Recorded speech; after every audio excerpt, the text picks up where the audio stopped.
Tuesday, August the 12th, 2025.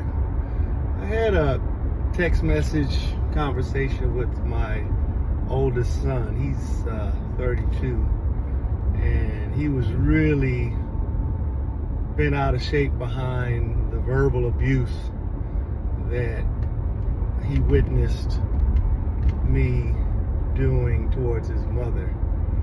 And I will have to acknowledge that there was a lot of hot discussions and anger, and my decision to stay in the marriage was not on account of the love that I had for her. It was on account of the love I had for my two sons, because I had read somewhere back in college that children tend to perform better when the parents stay together, despite all of this logical reasoning of, well, I don't want to live a lie with my spouse because, we're not getting along and we're not doing this and doing that. We're not happy. And I would just say that in rebuilding my business, I've literally had to submit all power and authority to somebody who demonstrated the capability and capacity to bring me up to a level where they are. And similarly, that's what you do in a marriage. Now, in my submitting to my mentor and my business partner, it's never been this smooth running, well-oiled, efficient machine.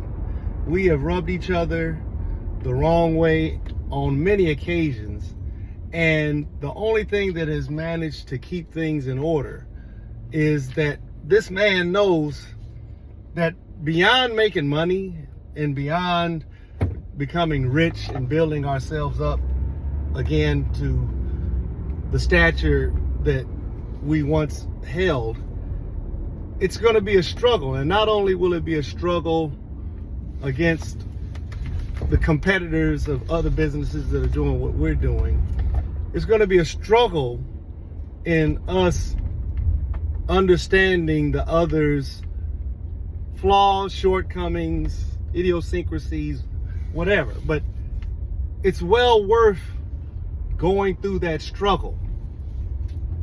But getting back to this conversation I had with my son, he said, there were so many people that witnessed this, Dad. You can't deny that you did all of these things. And I'm saying, yes, you're right, son. You're right. You are totally right. I acknowledge these things to him. I says, but son, what you're not acknowledging is the perfection beyond that. Like I told you guys about my father. He did this one thing that I thought was the unforgivable sin of, letting the family fortune go because he's not paying attention to honoring my mother's memory.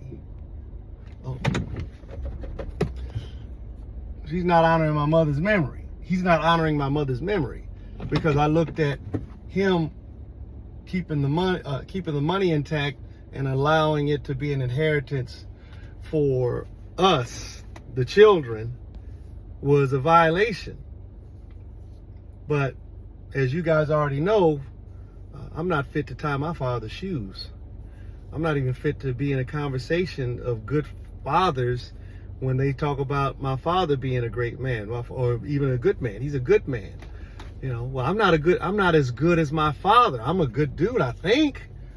But I made a promise after 3 months before he died that I'm going to make him proud, and I'm going to get to that level where he's at before I die. And God willing, I will ascend to even higher heights to make him proud, because I don't really have an excuse not to succeed and be better than my father, to be better than what my mother and my father were able to do. And that's why I'm looking forward to starting another family, God willing. All of these things are totally relying on God and my will lining up with his. He might take me out next month in a car crash. Who knows? All I know is that I'm soaking my life in prayer, and I'm doing what I know I need to do. Not what I want to do, but what I need to do to get there. So my son told me that the one thing that he remembers most about his growing up was there was a time where his mother made food for the family, and there wasn't enough food to go around in the house. I can think of one occasion where that happened, and that was something I imposed on them because everybody was doing what they wanted to do and not what they should do to honor me as the breadwinner and the father. I left town, and it was because nobody was doing anything that I had asked them to do or told them to do in response to them being grateful that I'm going to work and sharing the fruits of my labor with them. And so he remembers this one time where his mother had to go to bed hungry. And because there's just so many things that I did for my family that it got to a point where I totally had forgotten this one thing, and I'm gonna bring it up in this video, where I left. We were living in Lancaster, and most of my business dealings in construction were down in the South Bay, which is about 100 miles away from Lancaster. So I left the last bit of money that I had and only kept enough money for gas to come down here and work. And I said, you know, if I make enough money today, you know, doing whatever I'm gonna do, I should have enough money to drive back home. But I don't think I'm gonna be able to drive back home and you know, at least get home and go to bed. So I'm gonna have to sleep in my truck in order to do this, and I'm not gonna be able to eat breakfast, lunch, or dinner. So literally for 4 days, I'm going to work.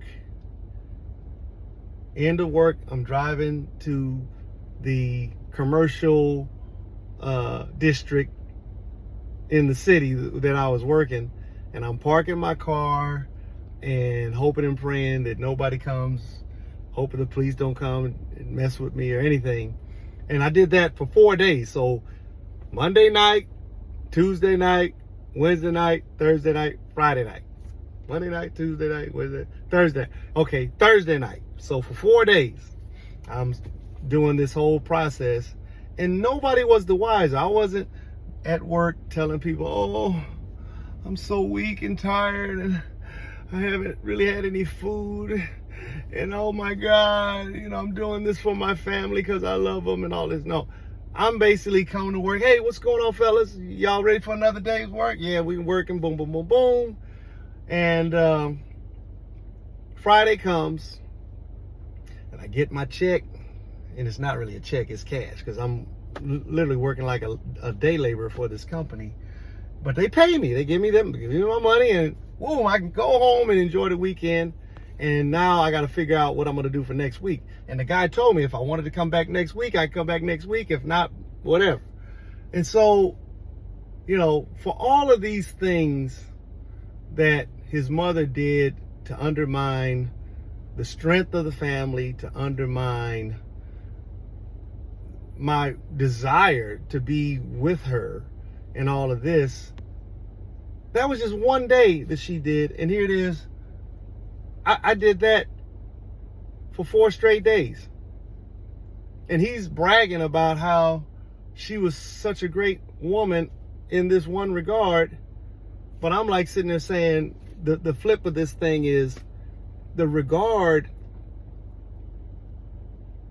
should be for those many days that I worked and came home and shared the fruit of my labor with all of you guys, to enable you guys to be at home, to be able to interact with each other.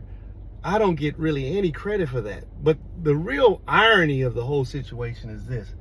I left her And as I was heading out the door, I talked to both my sons and I both asked them, you guys can come with me or you can stay here. Give you that choice. They chose to stay. But when I talked to my oldest son about this, he paints the picture, you left us. And I'm like, no, I didn't leave you. I was on my way out the door to leave your mother, and I offered for you guys to come with me because I really felt that I had built up more credit for you guys to want to come with me than the credit that your mother had built up for y'all to stay with her. But because the thing is, had they agreed to stay with me, I would have said, well, the boys want to come with me and you didn't want to be in this house, so you need to pack your bags and go. But me still being the thoughtful, loving father, I ended up packing up and leaving. Where here it was, the living arrangements at that house at the time was the result of business arrangements and friendships that I had created. We were staying in a 4-bedroom, 2-bathroom house in an area where the going rents for a comparable house like that is about $4,000 to $4,500 a month. And we were only paying $1,500 a month. This was my friend's house, the house he grew up in. His mother died and he became the trustee to the estate. And he didn't have the money to renovate the place. And I told him, well, I can renovate it for you as long as you give me a low enough rent. And that was in 2015. Here it is, 2025. Not too many renovations have taken place there, but he's only upped the rent to $1,800 a month. So I'm not trying to put my family's business out in the street. I'm just putting out a situation where here it is, my oldest son, he's got an axe to grind with me when his living situation is still the result of something that I created. And you guys already know I'm doing a transformation of a garage into a 1-bedroom, 1-bath apartment where I'm going to be able to stay there rent-free for 3, possibly 5 years. All of these things. And so here it was. On one hand, I was thinking I was doing, bringing harm upon myself, but even the situation that I'm creating for myself now is even better than the one that I left for my own children. But I just wanted to share this with you guys just to illustrate that a man can do everything as perfectly as he can make it. And if somebody wants to nitpick over one issue to tarnish your reputation and tarnish your name while at the same time still benefiting from a relationship that their father had with somebody, and not only are they benefiting, but their mother, the object of their love and loyalty, they have more love and loyalty for their mother while still yet feeding, out of the hand of their father. This doesn't make any kind of sense to me, but the end of the story in this video is this.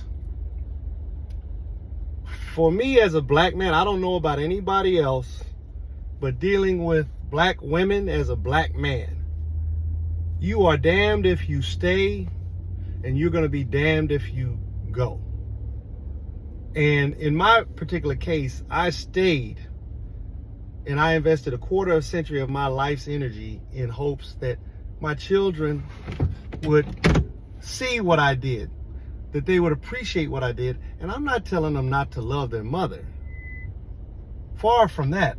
I'm telling them, can you just give me my props for being a good father to you? Because I'm telling you, these boys are like hostile towards me. I mean, hostile as if I was this deadbeat, philandering type of a man. And I wasn't that guy. I made it a point to tell my son, he's still upset thinking that he was, that I didn't want him. But it wasn't that I didn't want him. He was introduced to me while I was preparing my money, my finances, and my life at 35 to have children. But I had him at 28. And I had him with a woman where I clearly made it clear before we even started dating, before we even started having sex, that if she at any point decided that she wanted to have children, or if at any point she wanted to get off birth control or do anything that was going to possibly make her pregnant, to leave me alone. You wouldn't have to make any great announcements. Just stop taking my calls. Don't come over when it's time to have sex, when I'm calling you to have sex or want to spend time with you. Don't call me. Leave me alone. But voila, we have a kid. And I'm telling her, look, I told you I didn't want to have a kid, and I'm embarrassed to even say this. You got to get an abortion. Because I'm not ready. I'm not ready. But here it was. He came in, and ready or not, Jerry's got to get his shit together. He's got to get his ass totally in order, because it's time to put away childish dreams, childish ideas. It's time to stand up and be a man. And the way I interpreted that is, you can't cheat on this woman anymore. Because there was a time as we were dating, she was doing some foul stuff and I did some foul stuff too. Chalk it up to the game of just dating and relationships. Nobody's totally committed until they're married, or until, they basically say, I'm not going to cheat on you. But I made a commitment after my son was born, and I stuck to it. Didn't cheat on her, not one time, even though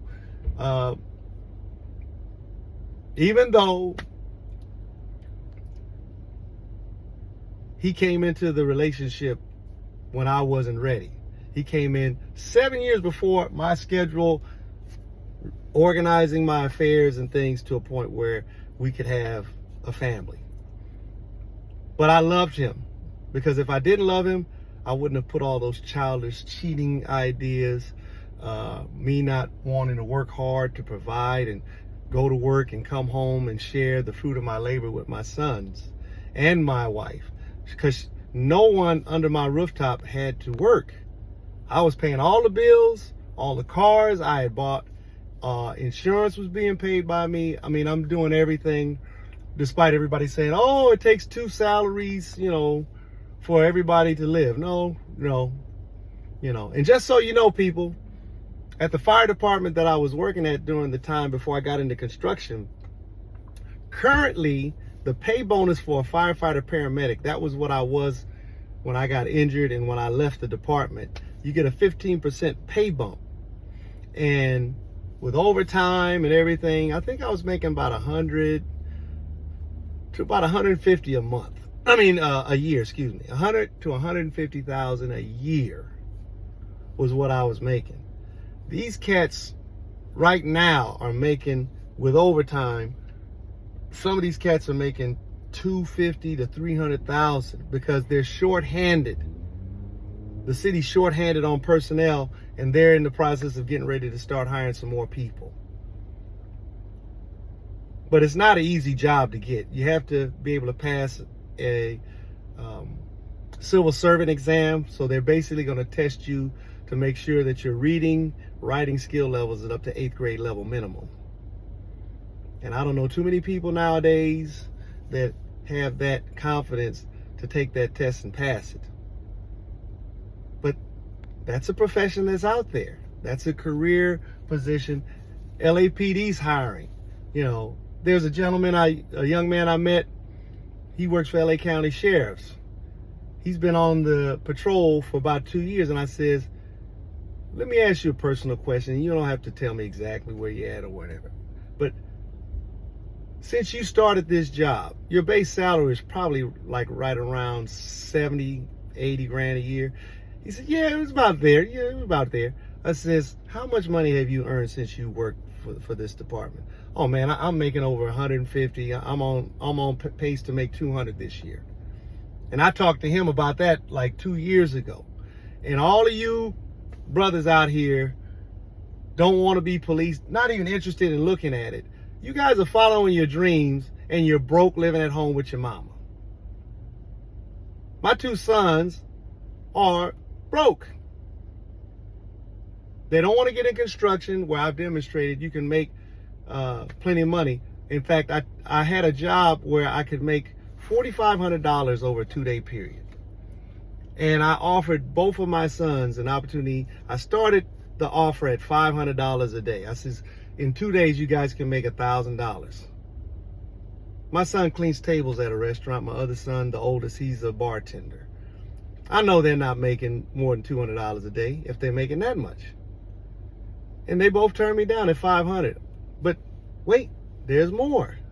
I told them, I'll pay you $1,000 a day. They both said no. I said, I'll pay you $1,500 a day. So you'll make $3,000. I'll still have $1,500 left when all is said and done to pay to take home. After for 2 days pay, I'm making what, $750 a day? Can't beat it. But here it is, I'm making $4,500 and I really don't need them. I just wanted to see if they would be willing to make $1,500 a day, and they both said no. This tells you something, that it's not about the money, but they'll always talk to you and say, all dad talks about is the money and this and that. And I'm saying, you guys were the ones in elementary school and high school talking about how y'all are going to be like Chris Brown, how y'all are going to be like Pharrell, and you're going to be in the Billionaire Boys Club, and you're going to have a house out in Palos Verdes, and you're going to invite mom to live there, and y'all will live happily ever after. But here it is, y'all can't even leave the house that I left you guys in, because it's such a convenient and comfortable deal. You haven't even tested yourself or challenged yourself, and you're not in a mode of doing what a man has to do. Because this was the example that I gave you guys. I didn't want to have kids at the time that he was on his way, but I'm having kids nonetheless. So ready or not, what do you have to do? A man needs to rise to the occasion. And I pursued perfection. I said, I'm not going to cheat. I pursued perfection, knowing I would not attain it, but what I would attain would be excellence. And the only mar on my record is this verbal abuse that he saw me foist upon his mother. And I'm basically saying, all your mother had to do was her best. And the only reason why I kept yelling and screaming and arguing with this woman was because she wasn't even interested in even trying. She did what she knew she had to do in order to have a place at that house. If she didn't do the bare minimum, she was going to be out on her ass, I'm telling you. But she did just enough, and she endured me yelling and screaming, because it's like she knew where the line was, and she always walked right to the edge of that bitch, and she just ran off, and it was at a point where I just said, okay, it's over. I'm out. See you later.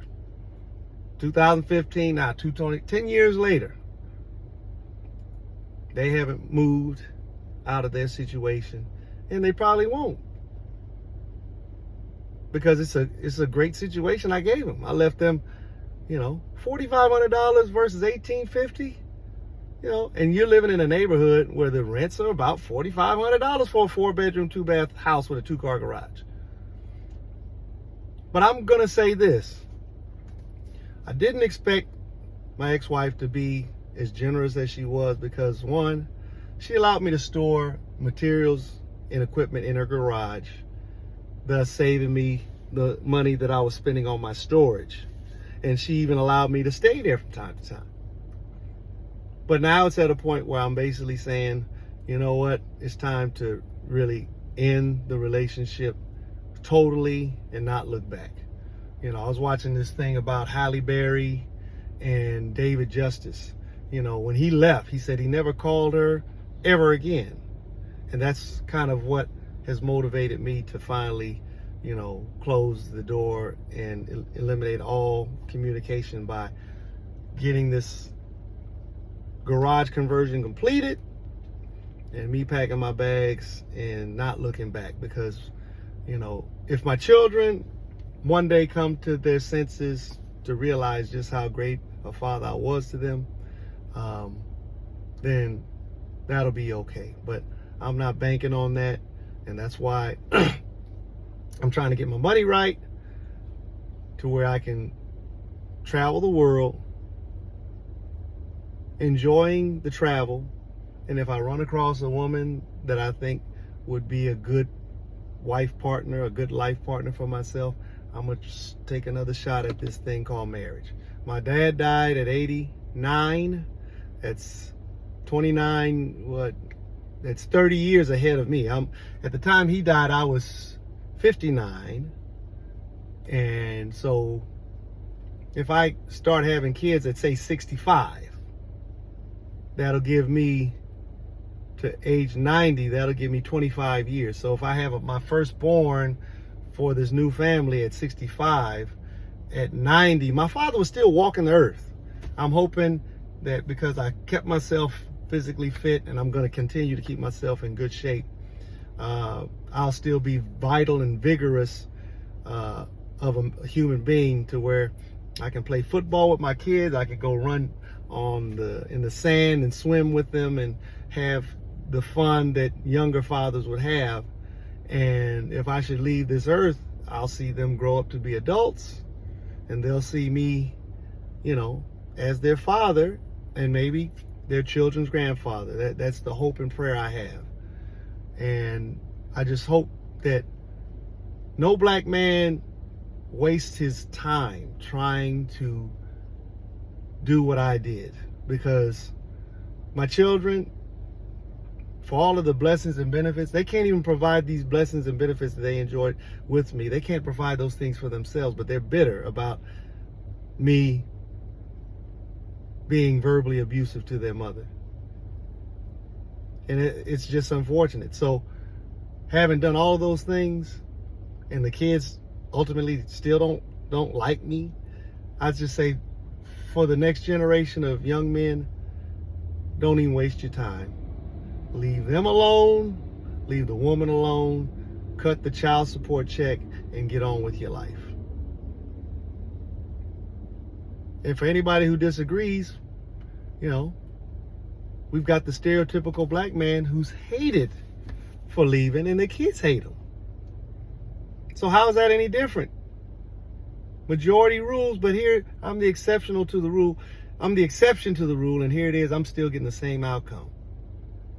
So I'm just saying, be pragmatic, gentlemen, whether you are black or not. I really think some of these problems are unique to the black experience, but I don't believe it has anything to do with slavery or anything like this. It's just selfish, and I think it's people being selfish, women specifically being selfish, and I think half of it is them accepting the suggestion, the power of suggestion, the mesmer effect. In fact, that's what I'm going to call it. They've been mesmerized, and we're going to do some more videos about this mesmerizing effect that has poisoned the minds of women, to where now hypergamy, they've bought into this idea of hypergamy. Oh, and you can see it in the animal kingdom. No, I don't see it in the animal kingdom. Oh, that's because you're not looking. No, I'm going to ask you guys some questions about that in another video. But this video is about fathers doing right by their kids and still being hated by their kids. Don't even waste your time. If the woman didn't line up to having a kid when you were ready to have the kid, leave that woman alone, because her having the kid is just another expression of her rebellion and her lack of respect. And if she doesn't respect you, she doesn't like you. Because you got to respect somebody in order to like them. Talk to you soon.